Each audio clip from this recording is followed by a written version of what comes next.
This is a reading from the diary of Saint Gemma Galgani. Desire for heaven.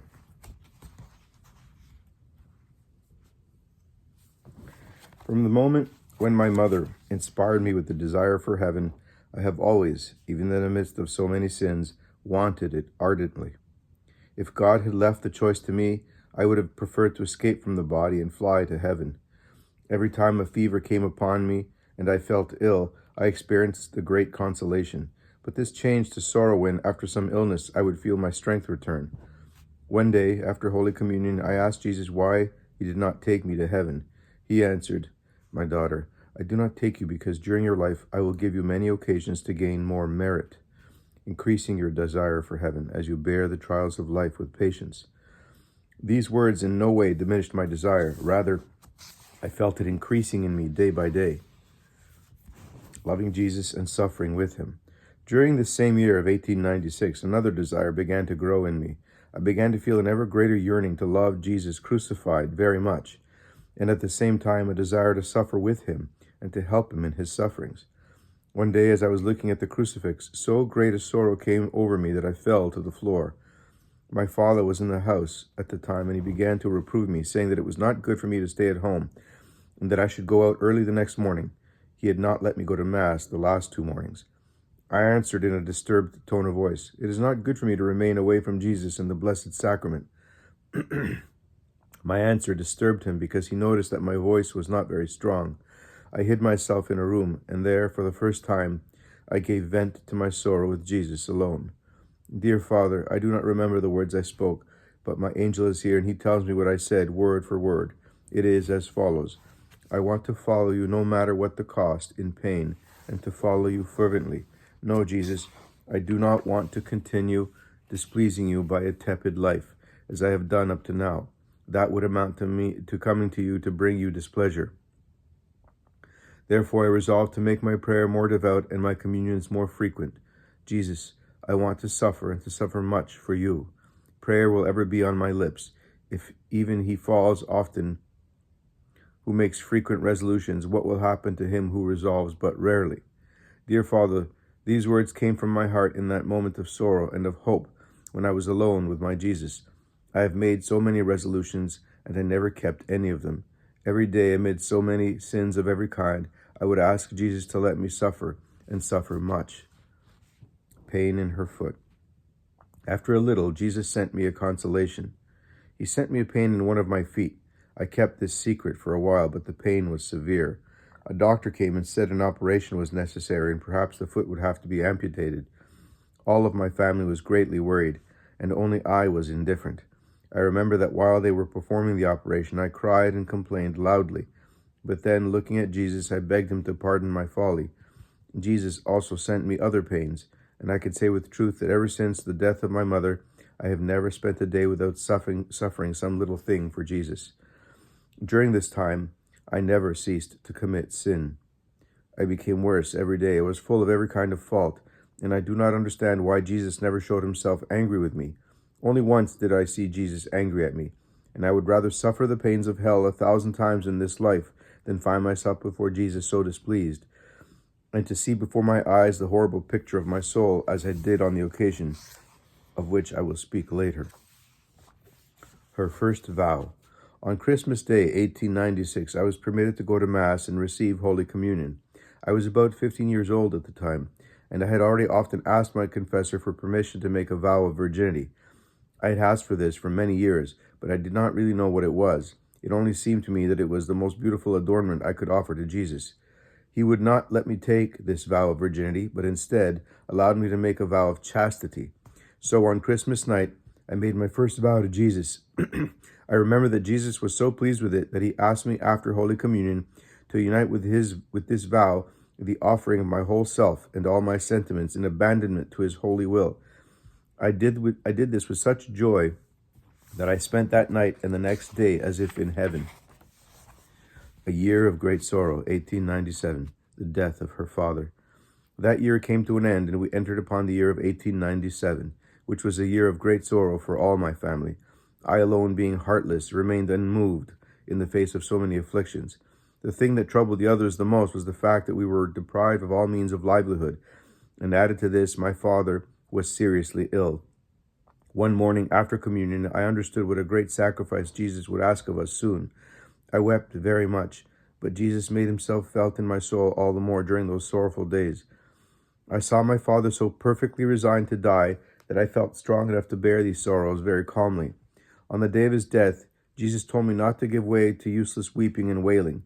So I spent the day praying in resignation to the will of God, who at that moment took the role of both my heavenly and earthly father. With her aunt in Camaiore, returned to Lucca, 1898. After my father's death, we found ourselves destitute. We had only enough to live on. One of my aunts, realizing this, helped us a great deal. She was unwilling that I should remain with my family, so the day after my father's death, she sent for me and had me stay with her for several months. This was not the aunt with whom I lived after my mother's death, but another one.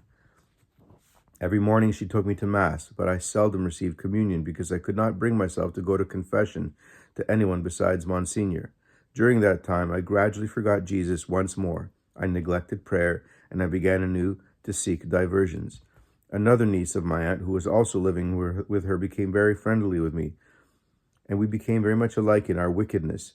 My aunt sent the two of us out together frequently, and I am sure that if Jesus had not had pity on my weakness, I would have fallen into serious sin. Love of the world began gradually to waken in my soul, but Jesus once more came to the rescue. All of a sudden I became stooped and began to have terrible pains in my back. I bore this for a time, but as I saw myself growing worse, I asked my aunt to take me back to Lucca. She lost no time, but sent someone back with me. But, dear Father, the thought of those months spent in sin filled me with terror. I had committed sins of every kind. Even impure thoughts had run through my mind. I had listened to bad conversations instead of fleeing from it. I had told untruths to my aunt to protect my companion. In short, I had stood on the brink of hell. Serious illness, 1898 to 1899. Once again at Lucca, I was better for some time. I never wanted to obey when they wished a doctor to visit me, for I never wanted anyone to touch me or see me. One evening, a doctor came unannounced, examined me by force, and found on my body an abscess that he feared was very serious, because it thought it had affected my spine. For a long time I had felt pain in that part of my body, but I did not want to touch or look at it, because when I was a little girl, I had heard a priest say, "Our body is the temple of the Holy Spirit." These words had struck me and led me to guard my body as closely as possible. After he had visited me, the doctor called a consultant. What affliction it caused me, dear Father, to have to uncover myself. Every time the doctor touched me, I cried. After the consultation, I grew steadily worse, and I was forced to go to bed and was not able to move. Every remedy was used on me, but instead of helping me, they made me worse. While I was in bed, I was ill at ease and a source of annoyance to all. The second day I was in bed, I was not at peace, and I wrote to Monsignor telling him that I wanted to see him. He came at once, and I made a general confession, not indeed because I was so bad off to regain peace of conscience, which I had lost. After confession, my peace with Jesus returned, and as a sign of this, on that same evening, I experienced a very deep sorrow for my sins. Then, dear Father, the pain became worse and worse, and the doctors decided to operate on me, in that part of which I have spoken. 3 doctors came, and what I suffered from the pain was as nothing. I felt pain and suffering only when I found myself in their presence, almost entirely unclothed. Dear Father, how much better it would have been for me to die. Finally, the doctors saw that all remedies were useless, and they gave me up entirely. After that, they came to see me only now and then, through courtesy, so to speak. Regarding the nature of this illness, nearly all the doctors said it was a spinal disease, and only one insisted that it was hysteria. I had to lie in one position in bed, and it was impossible for me to move myself. In order to have a little relief now and then, I had to ask someone of the family to help me to move an arm, now a leg. They took excellent care of me, but I, on the contrary, repaid them only with bad manners and short answers. Receives comfort from her guardian angel. One evening, when I was more uncomfortable than usual, I was complaining to Jesus, telling him that I would not have prayed so much if I had known he was not going to cure me. and I asked him why he wanted me to be sick this way. My angel answered me as follows: If Jesus afflicts you in body, it is always in order to purify your soul. Be good. Oh, how many times during my long illness did I not experience consoling words in my heart, but I never profited by them. The thing that afflicted me most was to have to stay in bed because I wanted to do what the others were doing. I wanted to go to confession every day and to Mass each morning. But one morning, when they brought me Holy Communion to me at home, Jesus made himself felt rather strongly in my soul, and he gave me a severe rebuke, telling me that I was a weak soul. It is your bad self-love that makes you resent not being able to do what the others do, he said to me, and that causes you so much confusion at seeing that you have to be helped by others. If you were dead to yourself, you would not be so disturbed. Saint Gabriel of the Sorrowful Virgin. During this time, my family was making triduums and novenas and having others make them for my cure, but they obtained nothing. I myself remained indifferent. The words of Jesus had strengthened, but not converted me. One day, a lady who often came to visit me brought me a book to read, The Life of Venerable Gabriel. Footnote, Saint Gabriel Possenti, also known as Saint Gabriel of the Sorrowful Mother. He was canonized in 1920. I took it almost disdainfully and put it on the pillow. The lady begged me to recommend myself to Gabriel, but I thought little of it. My family, however, began to say 3 Paters, Aves, and Glorias in his honor every day. One day I was alone. It was a little afternoon. I was attacked by a strong temptation, and I said within myself that I was tired of all this, and staying in bed annoyed me. The devil took advantage of these thoughts and began to tempt me, saying that if I had listened to him, he would have cured me and would have done all that I asked of him. Dear Father, I was on the point of giving in. I was disturbed and felt that I was conquered. But suddenly, a thought came to me. My mind turned to Venerable Gabriel, and I said fervently, the soul comes first, and then the body. Nevertheless, the devil continued with even stronger assaults. 1,000 ugly thoughts rushed through my mind. Again, I turned to Venerable Gabriel, and with his help I conquered. Entering within myself, I made the sign of the cross, and in a quarter of an hour, I turned to unite myself with God, whom I so little appreciated. I recall that on that very evening, I began to read the life of Brother Gabriel. I read it several times. I never grew tired of reading it and admiring his virtues and his example. My resolutions were many, my deeds but few. From the day on which my new protector, Venerable Gabriel, saved my soul, I began to practice a special devotion to him. At night, I could not sleep unless I had his picture under my pillow, and from that day to this, I began to see him near me. Here, dear Father, I do not know how to express myself. I have felt his presence. In every act, in every bad action that I have performed, I thought of Brother Gabriel, and thereupon ceased the action. I have never failed to pray to him every day in these words, the soul comes before the body. One day, the lady who had brought me the life of Venerable Gabriel came to take it back. In taking it from under my pillow and giving it back to her, I could not help weeping.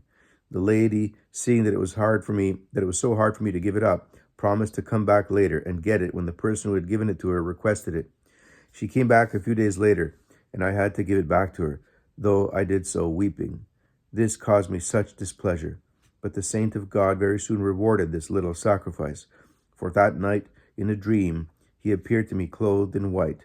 I did not recognize him, dear Father. When he saw that I did not recognize him, he opened the white garment, and I saw him clothed as a Passionist. I knew him immediately. I remained in silence before him. He asked me why I had cried when they took his life from me. I don't recall what I answered, but he said, see how much your sacrifice has pleased me. It has pleased me so much that I have come myself to see you. Do you wish me well? I did not answer. Then he comforted me and said to me, be good, because I will return to see you. He told me to kiss his habit and rosary, and then he went away. My imagination started working, and I found myself always awaiting another visit from him, but he did not come again for many, many months. Here's how it happened. The feast of the Immaculate Conception came. At that time, the Barbantine nuns, Sisters of Charity, were coming to change my clothing and tend to me. Among those who came, there was one who was not yet vested in the habit, and who was not vested until 2 years later, because she was too young. On the vigil of the feast, the nuns came as usual, and while they were there, I had an inspiration. I thought within myself, tomorrow is the feast of our Blessed Mother. If I should promise her that if she would cure me, I would become a sister of charity, what would happen? This thought consoled me. I told it to Sister Leonilda, and she promised that if I were cured, I could be vested with the novice of whom I spoke above. All that remained was that I should make the promise the next morning after Holy Communion. Monsignor came to hear my confession, and he immediately gave his permission. He also gave me another consolation. We made a perpetual vow of virginity together that evening, a vow that previously he had never allowed me to make. He renewed it, and I made it for the first and last time. What tremendous graces! But I have never corresponded with them. That evening, I was in perfect peace. Night came, and I went to sleep. All of a sudden, I saw my protector standing before me at the foot of my bed. He said to me, "Gemma, make the vow to become a religious gladly, but add nothing else." "But why?" I asked. Touching me on the forehead while he looked at me and smiled, he answered, "My sister." I did not understand what it was all about. To thank him, I kissed his habit. He took the woolen heart, which Passionists wear on their breast, had me kiss it, and then placed it on the sheet over my heart, and again said to me, "My sister." With that, he disappeared. The next morning there was nothing on the sheet. I went to communion and afterward made my promise, but added nothing else. I did not speak of this either with the nuns or with my confessor. At that time, and many times later, the nuns reminded me of my vow because they thought I had promised to become a sister of charity, and they told me that our Blessed Mother could cure me. Jesus graciously accepted my vow, and my poor heart was very glad.